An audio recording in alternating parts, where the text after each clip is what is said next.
Hello, everyone. It's your friend Tristan Miller. I'm just here to inform you that I'm recording my first stand-up comedy album and special on May the 4th in New York City at Caveat at 4 p.m. You can go to the link in my bio on my social media platforms, or you can go to caveat.com, go to May the 4th, and buy tickets there. Highly recommend that you get them early as they are cheaper that way. Also, after the show, I'm going to go. Phantom Menace is playing in theaters. So I'm going to take a big group to go to the nearest AMC or whatever Cineplex and go see my favorite Star Wars movie. I'll say it. I'll say it with my full chest. My favorite Star Wars movie in theaters again. So hope to see you at both things. If you have to pick one, just pick my show, please. I would like to sell out the house if possible. Anyway, love you. Hope to see you soon. Okay, bye-bye. Coming soon to theaters, podcasts, film reviews, and so much more. Available at tristanmiller.substack.com. And now, our feature presentation. Hello, everybody. Welcome to Focus Testing, a podcast about movies where we make a movie. My name is Tristan Miller, and joining me today is the wickedly talented Grant Cleveland. How are you, Grant? Dude, I'm fucking wicked. Good timely reference. The SEO is gonna be crazy on this one. It's true. I forgot. I suppose that I just put that together there. Now that's why he says wickedly talented, isn't it? Because she's in Wicked. Uh-huh. Oh, I'm such a schmuck. I cannot believe it's been years.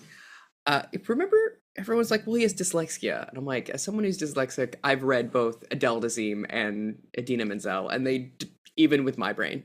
Anyway. They're not close, yeah. Not even close. So, obviously, this is an improv podcast about movies, and we just were talking a little bit off mic about this. But, like, you're in a part of an improv team. Why? Because it brings me joy, because it's the best thing you can do with your time. It leads to massive financial success. I'm definitely not in the hole. No, I mean, I love doing improv, though. I started doing improv in college and then moved to Chicago and did it there for a couple years from 2018 to 2022. And then now I do it here in New York City. Yeah, and Joe was also in Chicago. Did you link up then? It's funny, we didn't. We both lived in Chicago at the same time. We were both in the same scene, but I didn't really talk to him till once he moved here. We kind of connected because he was like, "Hey, I don't know anybody." So then we kind of like became friends. Very cool. And I asked him this as well, but do you have a preference for methodology? Did you do Second City? Did you do UCB? I know you're at BCC a lot now. Yeah, I started at Second City. I love Second City, but I got not like bored of it fast, but they do a lot of short form there, and that's what I was doing in college. And long form is just more interesting to me. So in Chicago, there's a really great place where you can do long form improv all the time. It's the Logan Square Improv. They don't have they might have a school. I didn't train there. I just did a lot of reps there. And that led me to taking classes at the Annoyance, which has the same methodology as BCC, which is the deal, sticking to your deal. And that really resonated with me. That I would say Annoyance and BCC style improv is my methodology. What do you mean by the deal? So like the Annoyance's philosophy is like find your deal versus well, maybe I might be conflating the two, but it's BCC's is stick to your deal and the Annoyance's is find your deal. And the deal is like something you keep in your back pocket the whole scene that you can always return to. And it's like, the deal can be something simple like I'm confused or I'm a father, or it can be something deeper like I seek connection. And you just have that deal, and if you have it throughout the whole improvised scene, you never get lost or because you have the deal. It's like your anchor. Okay, sure, yeah. So it's kind of like a motivation, if you like, or like in acting terms. Yeah, I think it's like a motive or an objective, basically. Okay. That makes sense. But I do think that like all improv philosophies, it's like, you can't just stick to one. You have to use all of them, kind of. Yeah, for sure. I feel like that's pretty consistent across any kind of acting at all. And I was actually just speaking with someone at Second City because I'm taking classes there about how when it started, all of these people came from the theater, and now we're getting like finance people coming in and learning improv. And so there's not this background, which is, again, that sounds derogatory of me to say. And it is a little bit, but it's also fine. Where you're like, a lot of when you're in classes for improv, you're like, well, this is just acting class. This is just acting. And if you have a background in that, you feel far more comfortable in it. So that makes sense that like having a deal or a like an emotional core or through line and to go back to would be, that makes sense to me. And I guess it's like not in other stuff, but it kind of feels like a given, if that makes sense. Yeah, I think some people do it easily without thinking about it. I think it's when I focus on it, I find that it leads to success in scene work. Like same with like when you focus on, like for me at least, when I go into a scene and I'm mindfully going, I'm going to make sure that I establish relationships in this scene. It's always better than when I just like kind of feel my way through it. I mean that, Sure. like I said, it's not a given. It's not 100% success rate either way. But I think sticking to the deal, that terminology is just helpful in practicing mindfulness and improv, I guess. That's interesting. Mindfulness and improv. Do you find it easier to like relax when you're in doing an improv scene? If you're like just focused in the moment, do you try and bring that to your everyday? I think so. I think doing improv in general has helped me be like that in person because I'm a pretty neurotic, like nervous person. So Okay. like I'm always thinking like, is what I'm doing right? Is mommy angry? Is mommy gonna hit me? So I'll start speaking very slowly in low tones if you prefer. yeah, no, higher tones and put on a wig. Um, I got lost. Yeah, no, I just think it's helpful. You know, that's like Tina Fey's Yes and book or whatever, where it's like using yes and in your daily life will help you lead a richer life. And that's why I think so many finance bros and stuff are attracted to improv is because it's something that can really help them in their industry. True. But enough about improv. Let's talk about movies. Yeah, hell yeah. Um, what's your first memory of being in the cinema? Probably Star Wars Episode 1. Sick. Yeah, Phantom Yes. Menace. Hell yeah. I love those movies. I didn't think they were racist at all when I was a kid. Sure, yeah. I mean, that's a can of worms, isn't it? Yeah, that's a different podcast, but I did rewatch the original prequel trilogy a couple weeks ago and I was like, woof, this is George Lucas, what were you doing? There's some vocal choices. Yeah. And then I want to say apparently the first movie I saw in theaters as a kid was Tarzan, but I don't remember that. My parents told me that. Sure. What do you remember about seeing Episode 1 Phantom Menace in theaters? I remember it opening up I remember the big horns of the dum ba ba ba. Like I remember being overwhelmed by that. I remember the pod racer scene because I was like, I can't wait to build a fucking Lego of that. Basically, I was getting just anything I'd seen at Target or like a toy on sale. I remember seeing it on the big screen and being like, oh, like Qui-Gon Jinn was my favorite character because I wanted the green lightsaber. Perfect kid logic. I love that. A+. Yeah, I think Episode 1 was also my first, when I cast back, I mean, like that, it seems to be, I know I had seen the re-releases, the special editions, but I think I remember seeing Jabba the Hutt's sail barge blow up, but I'm not sure. It's kind of like a false memory. That's interesting. And did you go to the movies often growing up? Yeah, I would say, especially in high school. Once I started to like need to get out of my house, I would see like pretty much every major movie that came out in high school. When I was younger, I think it just depended on the movie. Like my family saw every single Pixar movie in theaters when I was a kid, and like every Harry Potter. But the events of the summer.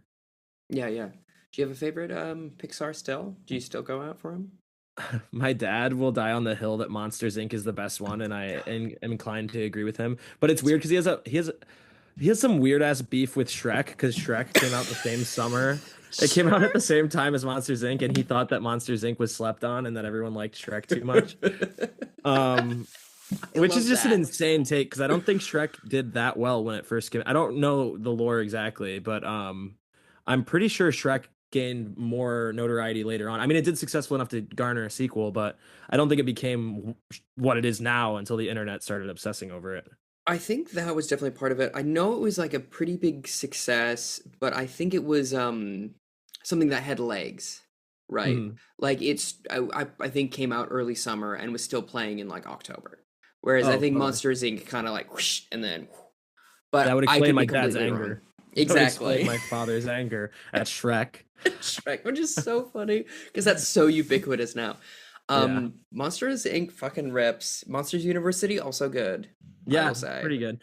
I only watched that one once though, because it came out when I was a little bit older for it. So like Hmm. we kind of fell off the Pixar trend, I think, in the Disney Plus era. Like my family used to literally see every single Pixar movie together because my dad is an animation nerd and we wanted to like experience it together. But then once they started pumping out like two a year, they it was just harder to keep up. So Yeah, yeah. And now they have a TV show as well. It's just like heaps on too heaps on much. heaps. Too much, man. Our family's Um, favorite one though was probably The Incredibles. Also a very good one. Brad Bird knows what he's doing. Yeah. He knows what he's fucking doing. Yeah. Edna Mode also very funny as a character. Mhm. I love when a production member gets to do a voice on a cartoon, Yeah. like with Lilo and Stitch, and then also Heimlich from Bugs Life. I think Bugs Life is also slept on, if I'm being honest. Yeah, that's the well no, it was Toy Story and then Bugs Life, I believe. Correct. Yeah. Yeah, so I was gonna say it's the OG, but in my we had that one on VHS and that VHS got burned down. So I How do you remember it being mean? kind of scary, but I was also probably four. So I mean, there isn't like a swarm of locusts. It's very yeah, biblical in its scope. yeah. Um, I mean, I think it also is one of the reasons younger generations are can I've been thinking about this a lot lately, like specifically in the last 2 days. That I think one of the seminal moments for my generation's views on like gender politics are just because I'm a ladybug, you automatically think I'm a girl, and I think that sets a tone. I think that changed everyone's mind subconsciously. Huh. So what you're saying is Disney Pixar turned these kids gay, huh? That's true. I think Yeah. so. Yeah, if they've been gone woke, they've been woke. Are you They've kidding been me? woke. Yeah. Do you have a go-to snack when you're in the theater?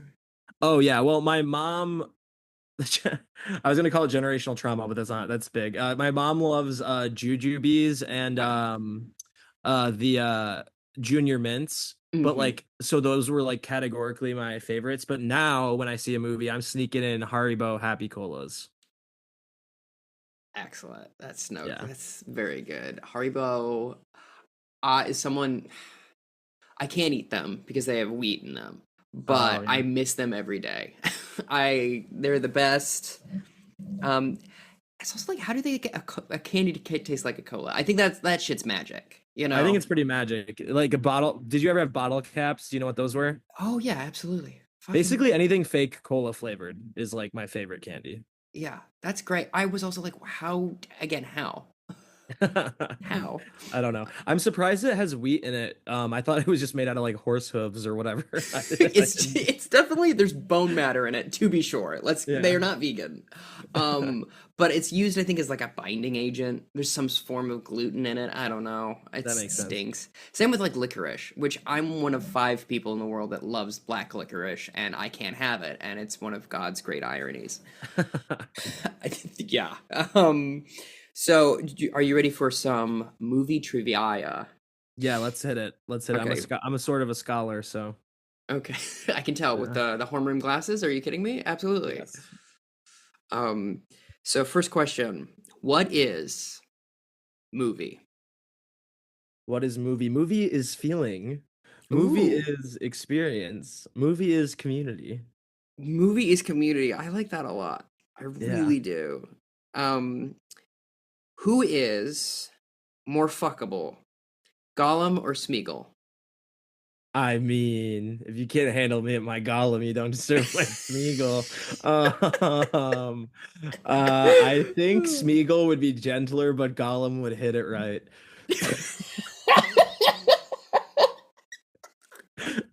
You know, I've asked a few people that question, and I think you've just given the definitive answer, Hell yeah. if I'm being honest. Um, it's really funny. Gosh, what is a film that you'd like people to remember, but they don't? This one is gonna be, this is like just a hill I would die on, but Mm. Akira. I love Mm. Akira. It's one of my favorite movies. I watched it the Japanese sub, the English dub. I recommend it endlessly. People who know about it love it. I mean, it's an icon. It inspired countless movies. Just the Akira like bike slide alone is Yeah. endlessly replicated, but it's like one that it's like basically like if we're at a party and you tell me you don't know Akira, you're about to hear about Akira.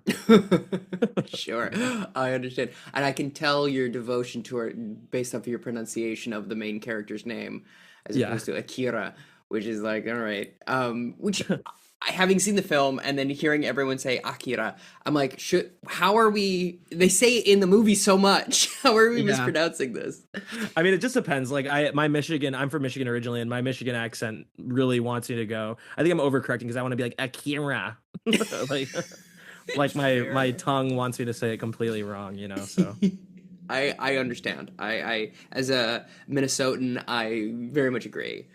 wait, you're from Um, Minnesota? Not to do yeah, I this on the am. pod, but that's where are you from in Minnesota? Fine. Rochester, Minnesota. I'm from Rochester, Michigan, for starters. That's funny. That's crazy. But Okay, my fine. girlfriend is from Minnesota, so Man, I go there a lot. But yeah. where you been? She lives let me dox her. Her address is 29. No, she lives in north of the Twin Cities in a town called Lindstrom, which is by Chisago Lakes. Okay, very cool. Nice, nice, nice, nice. Do you Yeah. like it? Do you like Minneapolis? Oh, I mean it's beautiful. You guys claim to have more lakes than Michigan, which is bullshit. I mean it's true, but just bullshit. You're not the lake state. You can't take that from me. Oh, we absolutely are, and I fear that we already have taken it from you. Damn it. I Well, it's been nice seeing I gotta go. I had an ex, I had an ex who was from Detroit, and we would constantly get into an argument on to whom like Superior belonged. Because I'm like, well, it's in Minnesota turf, and then also obviously Wisconsin, but I'm like, really, it's Canada's lake. I feel. I literally was gonna say like then like a third guy comes in and goes, "It's Canada's," and we both go, "Shut the fuck up." Exactly. Gosh, I had. Oh, right. Speaking of Pixar, in the Pixar animated film Cars, they have mouths. Do they eat? Uh, definitely each other out. Boom. But I mean, you're telling me Mater's not getting a little side Porsche. Um, I don't know. That's a good question. I thought you were gonna ask, do they have buttholes as well? Which does Also, like, do they have buttholes as well? I think that's an well, excellent question. they have an exhaust pipe. Yeah, and Like that's aren't there fart jokes coming out of the exhaust pipe at points I think with so. Mater? I think this is interesting, and I never thought about it. I always knew it was weird they had mouths, but like they have normal car parts, and then they have some human parts. So are they Yeah. like cyborg? Like, do they have flesh? Mm-hmm. Are they a homunculi? Are they somehow infused? Yeah. Either way, they're godless abominations that Just um zoomed out, and it's like people doing experiments, and they're only actually they're toy cars that this big. Yeah. yeah. They don't show you this. This is in Cars 4. They have mouths and stomachs. They need to eat, but they don't know what. So the natural every car starves to death. Like a it just reminds me of like a Neopet, where it's just constantly starving but never dies. Yeah, kill me, dude. Yeah, my Shoiru is dying. My Shoiru is like skin and bones, covered in like the Neopets version of flies. Ugh. Um, Grim, absolutely grim. uh, Oh, okay, very yeah, I funny. think the answer is that cars eat Neopets. Cars, perfect. There We you go. got there. Yeah. What Star Wars character would you hate if they made a Disney Plus series about? I mean, I feel like the answer everyone wants you to say is Jar Jar Binks, but I would actually watch the shit out of that. I would too, about his like senatorial career. Yeah. His scandals, his sex Yeah. scandal, his Monica Lewinsky. I was gonna say, Um, Misa no having any relations with that woman. Um, I let me think about this authentically. I feel like it's not like a funny answer, but if I had to think, like I'm trying to like I don't know, like the guards at Jabba, but even that's like kind of interesting. Hmm. I guess Jabba the Hutt. I don't know, but even I don't know. I fucking love Star Wars. Hell yeah, dude. Star Wars They fucking got me. rules. Yeah.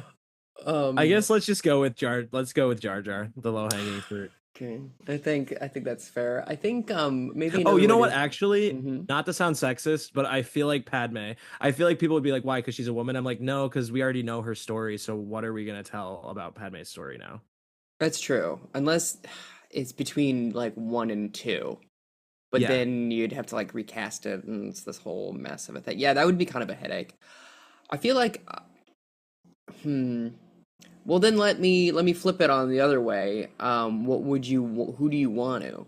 I mean, we're getting apparently baby, Jabba the Hutt's kid, Rada the Hutt, played by Jeremy Allen White. This every time I hear news about Star Wars, I get mad now, and I don't like that. That's the case.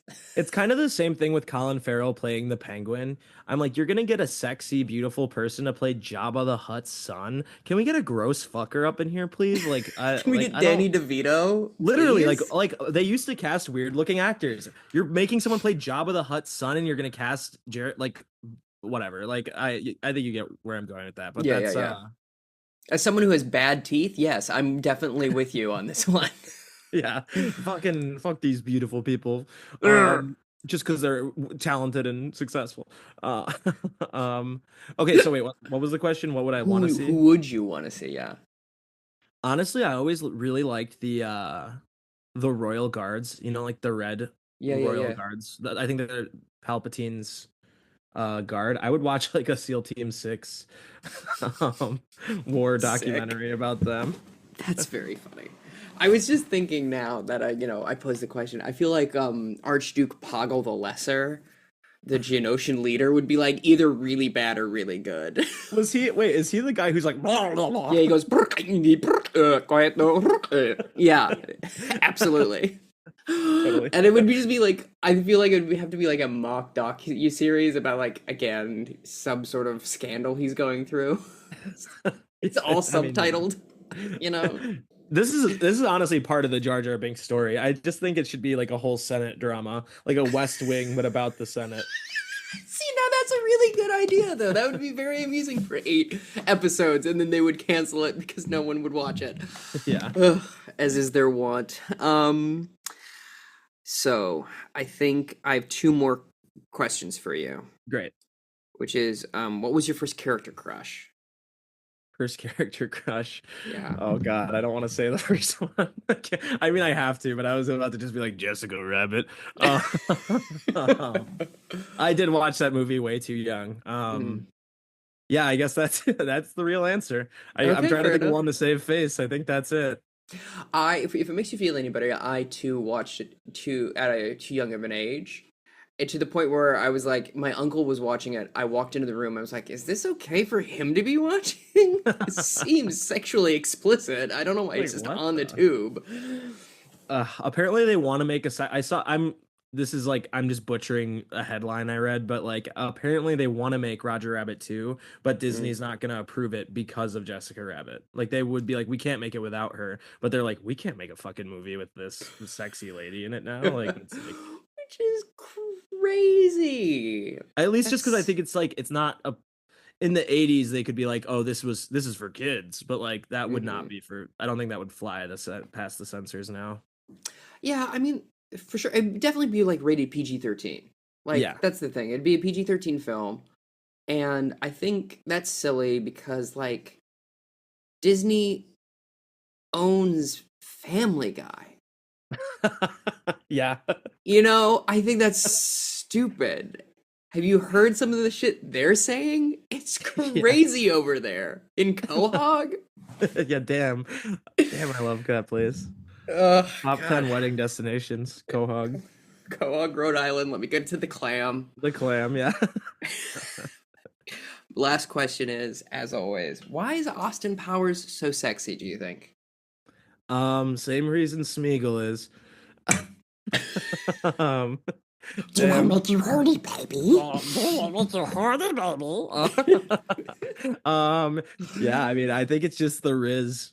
He's just There got that is. confidence. I think confidence goes a long way. I mean, you hear that a lot, but like, especially like in a straight like hetero relationship, like a lot of schlubby men pull baddies by just being Austin Powers Rizzlers, I guess. I don't know. Now here's the thing, Grant. I understood what you just said there, but the use of slang was just. I had to drop down menu translate real quick. Yeah, it's not So often you hear Austin Powers Rizzler. That's like you said that to a caveman, they'd kill you. yeah, they'd get so angry. They'd be like, what do you mean? Yeah, like sounds. I don't understand these sounds. Are you ready for the main game? All right, let's do it. All right, let's go with it. Randomwordgenerator.com. Skin. Skin. Skin. Okay. Well, that makes me think of Star Wars West Wing Senate because of all the Why? sex and the skin. Okay. I'm just kidding. Can I tell you something though? There's a couple episodes of Clone Wars that are pretty much West Wing and Star Wars, so you might want to check that out. I should. Just saying. Oh my god, that's a recommendation. I'll get us back on track here, but do you know the Gendy Tartakovsky Clone Wars? Yeah, That's like my dude. favorite version. I didn't watch the 3D series. I've heard good things though. Yeah, it's pretty good. Specifically season 3 moving forward. The last season is very beautiful as well. The technology caught up to the storytelling they wanted to do. But the Gendy stuff, I remember because they were like minute and a half episodes as they were premiering. But I remember 6:30 in between like Billy and Mandy or whatever. I was like, okay, I have to fucking get there, and I'd push everyone away. And they're like, we're watching something. I'm like, it's literally a minute, a singular minute. Let me have this. But yeah, it's so good. And it's also on Disney Plus now. But Skin. I have a couple of notions like kind of floating around in my mind, but I also always offer it up to you because you're the guest and I am from the West and polite. So if you have a notion and I want to hear you out first before I like yoink. Okay, and you want to hear the pitch first, or just loose ideas here? Just loose ideas and then we'll build it from there, wherever Well, your mind goes. Skin immediately does go to like something sexual or like scandalous, or murder, or the reverse is like a Dexter or like, you know, Hannibal Lecter character. Because skin is just kind of, it's the largest organ in the body. Oh, maybe it's like a Pixar style family movie about skin accepting itself as the largest organ in the body. Like it's like where like an Inside Out thing where like skin is like a concept. It's like talking to Bone, and Bone is like, you take up too much space, and he's like, I deserve to. I'm just trying. Skin has body dysmorphia, but the person doesn't. That's what is a self? I like that. And then like, oh my god, I am so terrible. It's like in my head it's like the skin is like a character, but then like the reveal at the end is it's like been on a meat hook in a freezer, like somebody got skinned. Oh, that's grim. That's very yeah dark. I think let's keep it light.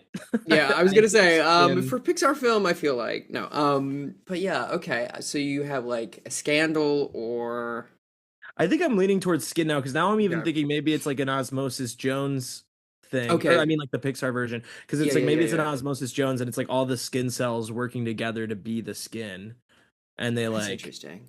you know like What about this? Bill Murray has melanoma this time. yeah. And they're trying to fight it off, and they're losing. They're losing. He's slowly dying of skin cancer. It's like it cuts between him doing like radiation therapy and then this like battle. It's like an epic cartoon battle, and then it's just him going, "Oh, I don't feel so good." Essentially, though, it does just become Osmosis Jones, because I don't know. Like the next escalation of skin is like then they have to talk to other body parts. You know, like if you're just keeping it skin, you're stuck with like cancer cells, skin cells, and hair follicles. Yeah, you would have to like you would have to expand. That's true. That's or, true. Here's another lighthearted pitch. Like a snake that sheds its skin and is accepting itself. See, I like that a lot. That's quite good. Yeah. Yeah.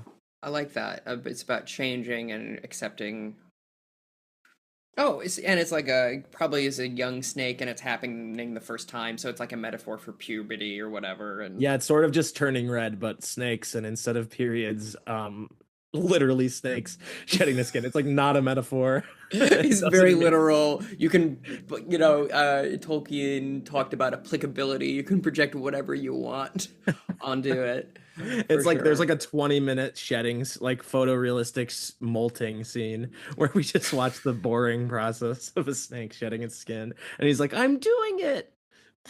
That's funny.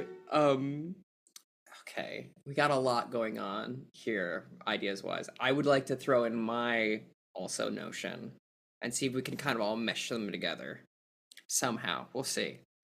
And that was skin to skin, like the concept of like after you're born, you're supposed to get skin to skin contact with your parent.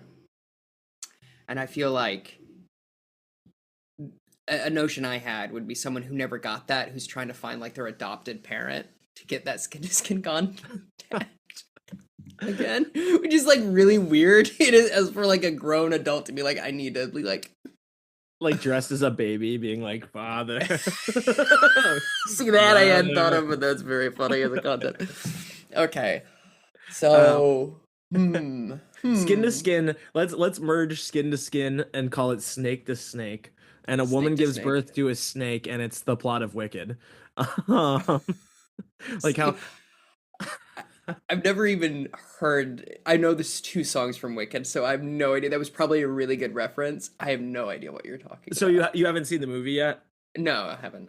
So I don't think this is a spoiler for me to say. In the beginning of the movie, and I know every word to the song because I was a little musical theater boy, but like in the beginning of the movie when she's born, they immediately are like, "Take it away." They're like, "It's green. Ah, it's Oh, green." I see. And then they're like, "Take it away." And that's like I'm imagining a human woman giving birth to a snake in a similar situation.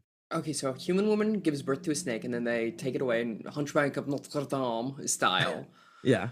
And then the rest of the movie is him seeking skin to skin contact with his human mother. With his human mother, and I feel like that's good. And I feel like the final resolution is that he meets his human mother.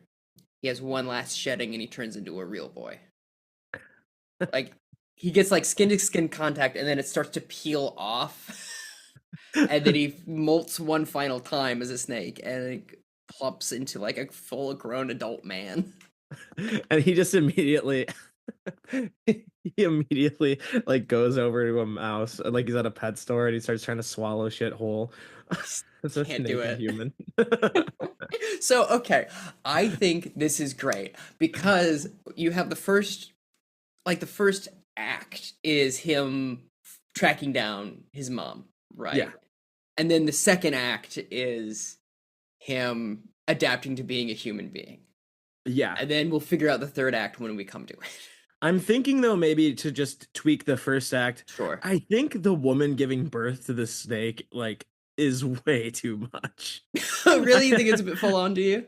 I think that like the alternative version is sort of like a Princess and the Frog situation or something where the snake, when it touches human skin, turns into a human or something like a Freaky Friday sort of situation. Because I like the skin to skin of the human, like maybe the snake shed its skin and turned into a human or something like that. But I'm just having a very visceral image of a snake like being born. Yeah, That's like it's almost biblical, like mother of snakes shit. That's like it's definitely disturbing as an image, for sure.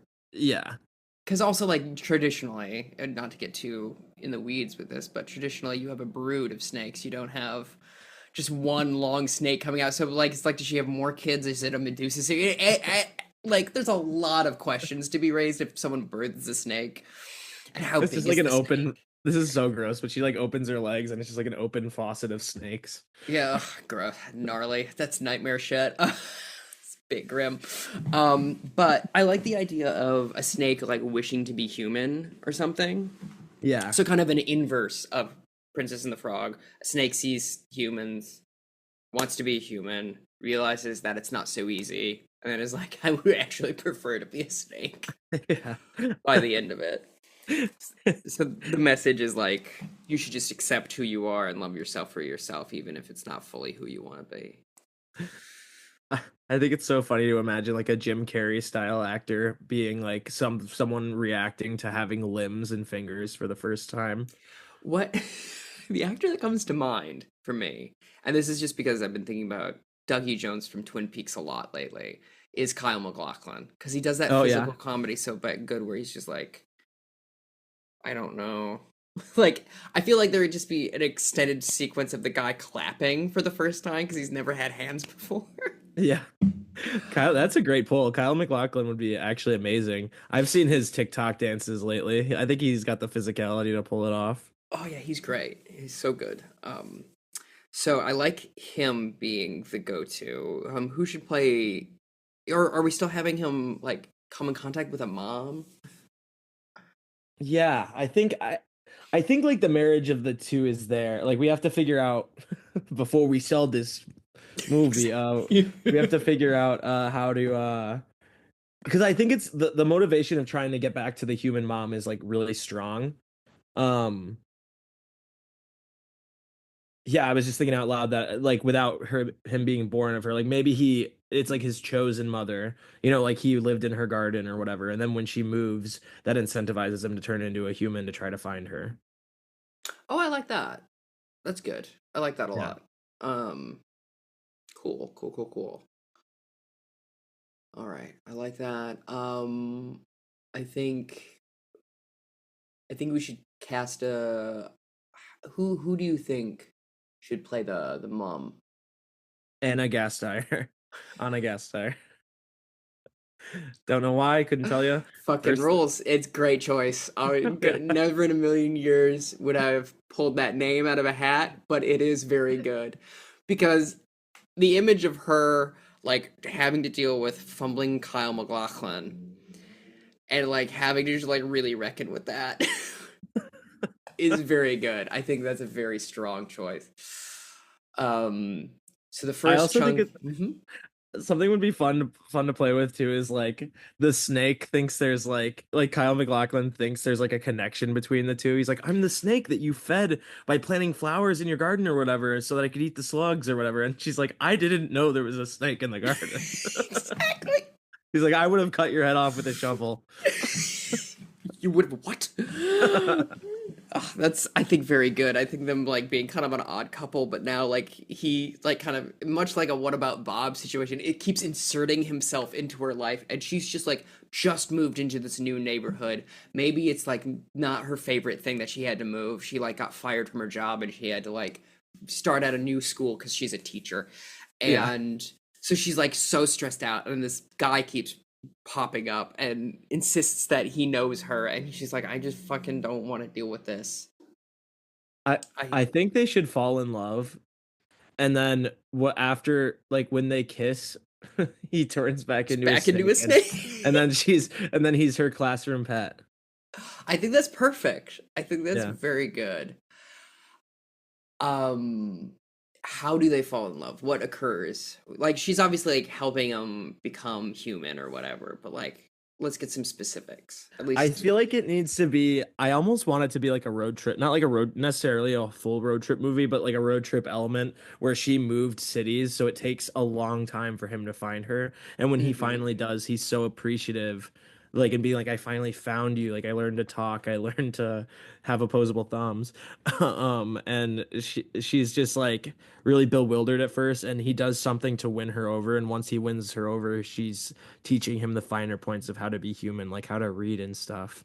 And Mhm. then when it finally I guess falling in love in the Stockholm syndrome of spending time together. And then like in the way a montage just implies like their hands Yeah. accidentally touch and then Yeah. I think calling it Stockholm syndrome because like that is mostly what love is. I just like hanging around someone until you're like, I guess we're doing this. yeah. Um, I think that's very good. I think him doing something. Oh, there's a snake infestation in her new place, and he talks to the snakes and like handles them well, and then like she doesn't have to call the exterminator. She learns to be gentle with something that seems vicious and also kind of like beauty, like you're saying, Beauty and the Beast style. They learn a little bit something about each other in that moment, where he's gentler than he seems. and she's more willing to kind of entertain this than she thought. I know we have to get through the first movie before we get to the sequel, but I thought of the Uh-huh. cliffhanger. I thought I got the Okay. cliffhanger. Okay, go for it. The final, like in the final shot of the movie, whoever like the primary antagonist was, whether it's like the evil snake in the house or maybe like the overdoting principal or maybe like a corrupt politician was my first thought. Like we see the head of the bad snake gang that lives in, I might have like skipped a couple steps without telling you. There's a It's bad okay. snake gang. Okay, that's fair. So there's a Um, gang of snakes that like they're actual snakes. They're not yeah, like yeah, like the okay, okay, snakes okay. that he protects the teacher Hmm. from at one point. I like who Okay. somehow connected that. He like turns into a human as like a Mm. politician or something to like reveal that the snakes go deeper than you think. I think that's funny and good. I think I think that's it's so silly. I think having that be the third act twist actually might be good. Of like, by the way, this thing that you thought was kind of a one off actually is really important. It's actually this snake. This isn't the only snake that can turn into a human, but this Yeah. guy, he's done it a bunch. And I think him being like a corrupt politician is very funny. And that kind of opens up the multiverse Mhm. opportunities of there's a Snake Justice League, there's Snake SEAL Team 6. I thought you were gonna say there's a snake justice of the Supreme Court. I'm like, yeah, That that too, makes yeah, of course. No, it goes all the way to the fucking top. Or like snakes all the way someone's up. causing it. Like something's causing the snake changes, which we never really nailed down in the beginning. Of like, how do you mean like how a snake changes into a real? Yeah, or like Oh, I think it's just magic. I think it's just like through love. It yeah, happens. I think that's easy enough. he wishes on a star. It's like a shot of the Kind of. snake coiled up on a rock. It goes up to the star he wished on, it pans down, and then it's naked Kyle MacLachlan coiled up on a rock. That is. I think I agree. I think that's good. I think he should be on a hood of a car or something. So there should be someone who witnesses it, or like someone walking their dog in like La Brea or whatever, and is like, I don't want to deal with this. What if the snake is underground in the snake hole when it happens? And he just like his head bursts through, and Yeah, he's like and he's like covered in dirt. seems bad. Yeah. Yeah, I like that. That's very good. And then he ends up being the class pet. I think that's also very good. And then I there's think the bad tease. guy snake actor should be Jeff Goldblum. Okay, And when man he looks turns like. he goes his.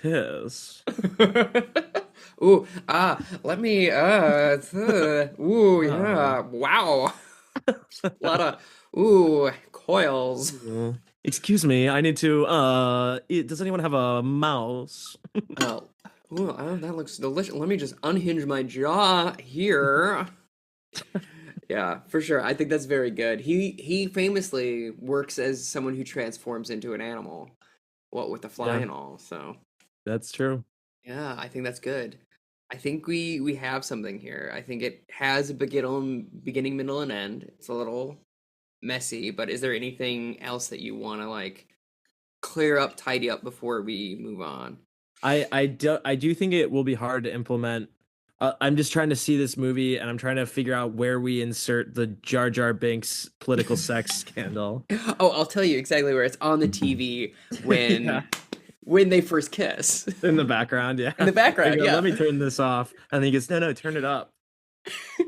And it's not even like Jar Jar Binks per se. It's just like a Senator Binks Yeah. is, and those who know. Yeah. Uh, that's very funny. I got schooled on Blue Sky recently by referring to him as General Binks as opposed to Senator Binks. And I was like, Oh, damn, okay, got my ass. Guess I am a fake fan. Who that's do you think funny. should direct this thing? That is um oh man, I don't know. That's What fine. is the name of the guy who just directed at Challengers? Luca. Ooh, I couldn't tell you. I'm sorry. Yeah. Yeah, I But don't know how to pronounce his name and I'm gonna but but I the like guy don't know from how to spell it Challengers. either. the guy Okay. from Challengers. Okay. Similar soundtrack. Okay. Sick. Love But I it. don't think that's the correct answer. I'm trying to think I'm not super well versed in directors. Like it's not a Scorsese picture, definitely not a Tarantino. No. I I would think almost Greta say, Gerwig would pass. yeah, I think she'd be like, this seems like a lot of mess. I think she would lend her voice to one of the snakes. I think she'd be That'd be good for cool. that. But I feel like Frank Oz might be good. Oh yeah, that's a great pull, Or especially someone if who, it's puppets. yeah, I mean, oh, that's a really nice. Yeah, if all the snakes are puppets rather than digital, I think that's great. Yeah, if Frank Oz come up, and he does comedy so well, Yeah, you know. Sweet. Are you ready to do a quick little lightning round where we both get the same prompt and then we do like a 2 sentence pitch each? sure. Let's hit it. Great. World is the first one. I'll go first. For me, World is about a globe maker in Italy in the early Renaissance who is insistent that the world is in fact round. And everyone's like, no, it's like this checkerboard. And he's like, no, I know better than all of you. It's played by Tom Hanks just because I want to hear him do his bad Italian accent again. Nice. um, World to me is a multiplayer online role-playing game, similar to like World of Warcraft, and the Mhm. characters accidentally find the edge of the world and enter the real world. Ooh. And havoc ensues. I think in the game version, like in the beginning of the movie, there'd probably be like an anchor character who's like playing the game, sort of a Jumanji situation. Jumanji the remake situation. Mhm. Yeah, that's what I got for World. That's great. Love that. Dip. So Dip for me is all about a baseball player. He is up and coming. He's so good. He's a new star player, but he cannot quit chewing tobacco. And he's just trying to quit chewing tobacco, and because it's going to ruin his health, his career, and also his prospects for being in the majors. And so it's about him trying to quit that and working with his personal coach for that. That's what Dip is for me. Similarly, my dip movie is about two dancers, sort of a dirty dancing situation, and they're trying to perfect the dip. They're trying to perfect everything. Like it's like a high stakes competition where maybe they're trying to fund for an abortion, something similar to Dirty Dancing. How what Dirty Dancing's about? I've never seen the film. Watch Dirty Dancing. Okay. I watched it this year and I didn't know it was that much about abortion. Crazy. Okay. And like no, we're not talking we're okay, we're talking dirty. It's dirty, some Dirty Dancing. So but then Dip has a turn when it turns out that the main dancer is addicted to chewing tobacco and he has to work with his personal coach to overcome it. Leave it to two people from the Midwest to be like, Dip? Oh, right. Shaw. Yeah, That's what that word means. You took that out of my I was like literally gonna one time I accidentally drank Dip spit. Oh, God, no. It was in college. My friend, who is a redneck, was spitting into a PBR can, and I had a PBR going, and I accidentally grabbed the wrong one and drank his dip spit. That And yeah, sucks. I'm so yeah, sorry for you. That's so brave it's of you okay. to admit that on mic. Yeah, well, I think it's a funny short story. I think it's like that's it. That's all I gagged. I spit it out. That's it. Yeah, it's gnarly, dude, though. Ugh. Yeah. It's fucking ooh. My father growing up didn't understand the difference between chewing and smoking tobacco, and so one time he unrolled his mom's cigarettes and tried to chew that tobacco, and he was like, "Ugh, this is awful. Why do people do this?" Oh, this doesn't have the microfibers of glass that Dip has in it to get me addicted by cutting my lip open. Is that true? That's something they taught us in health class in 8th grade. Never double checked it. Also, I Okay. doubt that things like people do like Zins now, so I Yeah. don't think that that's like really a problem there.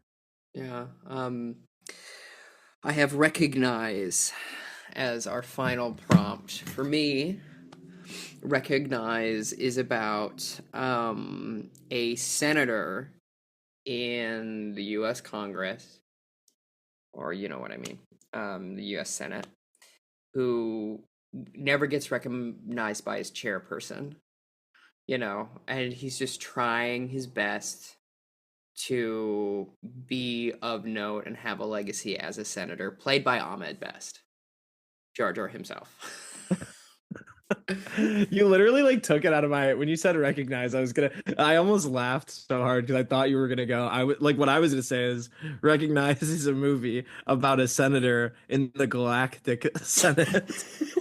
Because I feel like our brain Witnessing. went to the same place. Of the chair recognizes the senator from the sovereign system of Naboo or whatever the fuck. Well, that's the one thing that was different was that my use of the word recognize was gonna be more of like a spotlight sex scandal. Like this would be like a drama about the Ooh. misdeeds and that they recognized it happened. Like there's one pure-hearted senator who like recognized it happening. I like Yeah. that. I like that we're on the same wavelength. I think we can combine both of them. Yeah. Now we just gotta Yeah. get Bob Iger to sell us the rights to. Good luck with that. I think I do think that it does combine nicely if like this guy has nothing going, he wants a legacy, and then he also sees a scandal and he's like, this is my time to shine. Yes, exactly. Yeah. Sweet as. Do you have anything? Well, number one, thank you for doing this podcast. I appreciate Of course. coming Thank you for on. having me. Do you want to let people know what you're up to with Slop or anything else you have going? Yeah, I guess just follow me on Instagram at Grant Cleveland. There's like a period in there, but you'll find it. You're smart. And in I the don't know show when this notes. comes out, so I'm not going to do any specific show plugs, but come see Slop live in New York City if you're in New York City. We perform all the time at UCB, Brooklyn Comedy Collective, and all over. So follow like at Slop Comedy on Instagram for that. As someone who's seen Slop perform a couple of times, they're good. They're funny. They're good. Thank you. They're good. They're funny. You should go see They're them. funny. Well, thank you again for doing this. I appreciate it. Of course. Thank you so much. Thanks for having me.